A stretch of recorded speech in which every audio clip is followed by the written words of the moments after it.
क्या महिलाओं के साथ होने वाली हैवानियत पर, महिलाओं के साथ होने वाले दुराचार पर राजनीतिक पार्टियों ने राजनीतिक सहूलियत के हिसाब से अपनी अपनी आंखों खोल रखा है?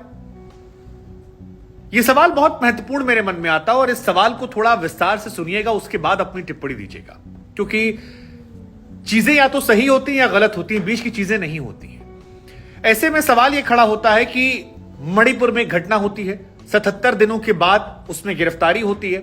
इस घटना को लेकर मैं, आप, सभी सियासी पार्टियां बीजेपी से, केंद्र की मोदी सरकार से, बीरेन सिंह सरकार से लगातार सवाल पूछ रही है और हम उठा रहे हैं। लेकिन इसी बीच में 3 घटनाएं और निकल कर आती है जिनका जिक्र मैं करना चाहूंगा। पहली घटना आती है वेस्ट बंगाल से, जहां के मालदा में एक महिला जिस पर चोरी का शक था, उसे कुछ महिलाओं ने मारा, उसके बाल पकड़ा, नोचा, पटका, सारे कपड़े फाड़ दिए।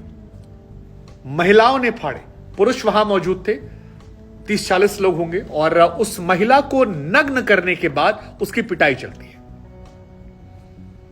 नंगा करने के बाद वो महिला अपने प्राइवेट पार्ट को छिपाने की कोशिश करती है, लेकिन जब उस पर आप टीएमसी सवाल पूछेंगे तो कहते हैं जी चोरी का मामला है, भीड़ ने पीटा है। एक मामला।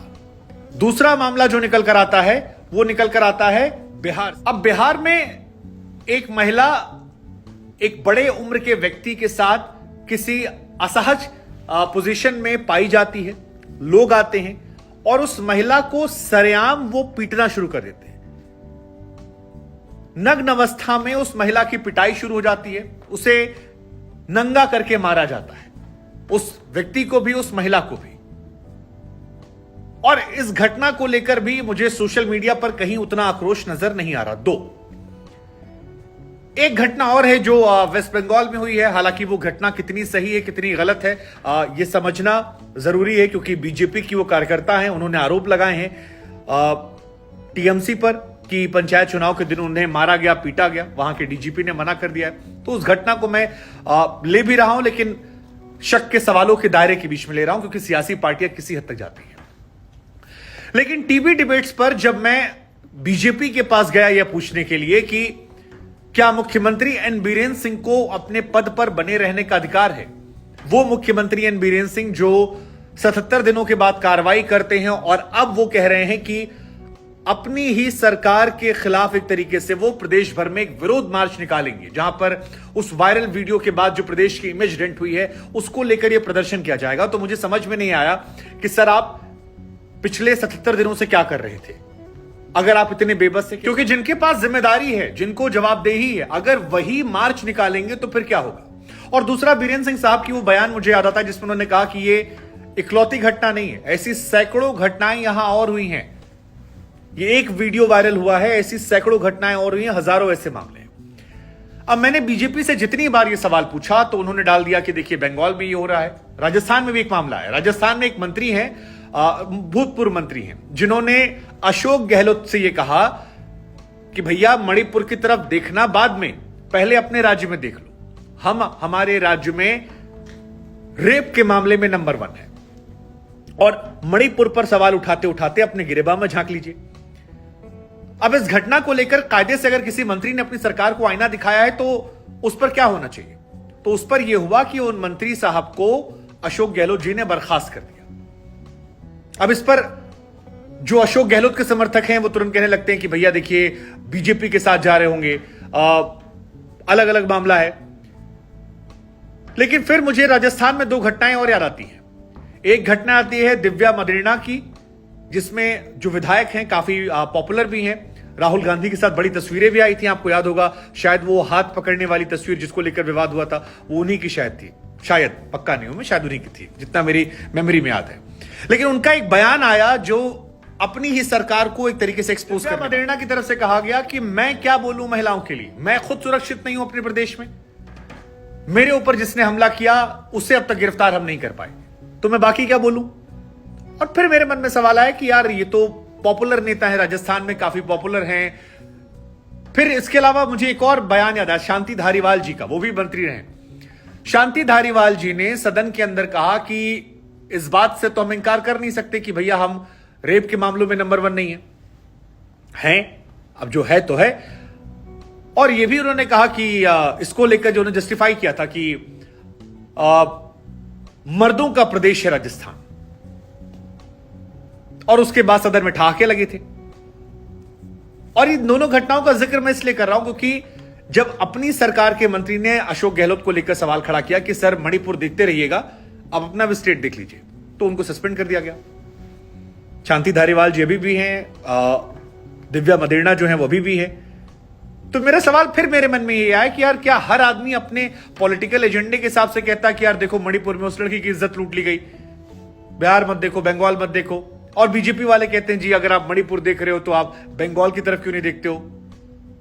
अरे भाई, मणिपुर, वेस्ट बंगाल, बिहार, राजस्थान, एक तो इनकी तुलना नहीं है।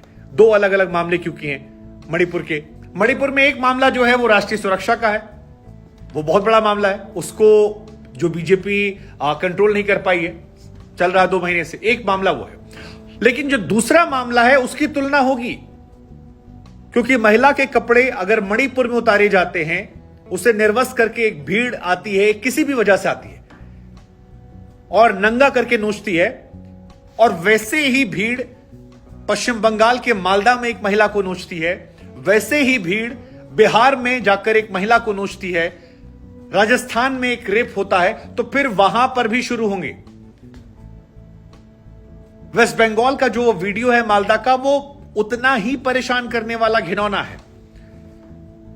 लेकिन सियासी पार्टियों ने एक दूसरे से बचाव करने के लिए, बीजेपी मणिपुर के बाद वेस्ट बंगाल, बिहार, राजस्थान को आधार बनाकर मणिपुर के मामले को दबाना चाहती है, और बाकी जितने भी लोग हैं, हम सब, वो बाकी जगह देखना नहीं चाहते हैं।